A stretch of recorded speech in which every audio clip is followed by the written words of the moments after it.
இந்த நாட்டில் பூர்வீக மக்கள் எத்தனையோ விளிம்பு நிலை மக்கள் அவங்கெல்லாம் அரசியல் அதிகாரத்துக்குள்ளேயே வர முடிய மாட்டேங்குது.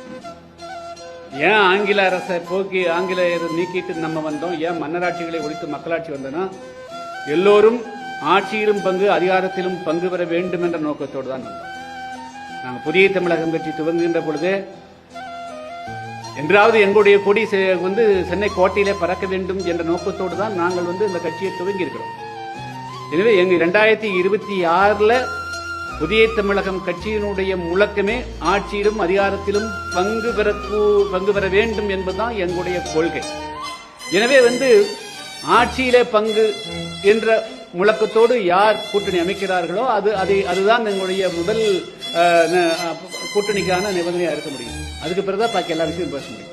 2026 கூட்டணி மட்டுமல்ல, கூட்டணி ஆட்சியிலும் அமைய வேண்டும். ஆட்சி அமையும். அதுக்கு தான் முக்கியத்துவம் புதிய தமிழகம் கொடுக்கும். அதை அடிப்படையாக வைத்துத்தான் எங்களுடைய கூட்டணியே அமையுமே தவிர இந்த ஆட்சியை மாற்றிட்டு இன்னொருத்தரை கொண்டு முதலமைச்சராக்கிறதுக்கு, ஒரு கட்சியை கொண்டு முதலமைச்சராக்கிறதுக்கு நாங்கள் பாடுபட மாட்டோம். நாங்கள் அதுக்காக எங்க கட்சியை துவக்கல. அதனால நாங்களும் ஆட்சியில பங்கு பெறணும்னா தான் எங்களுடைய கட்சி அதுக்காக முழுமையா பாடுபடுமே தவிர யாராவது ஒருத்தர் கொண்டு முதலமைச்சராக உட்கார வைக்கிறதுக்கு நாங்க எதுக்காக பாடுபடணும்? நாங்க எதுக்காக ஓட்டு போடணும்?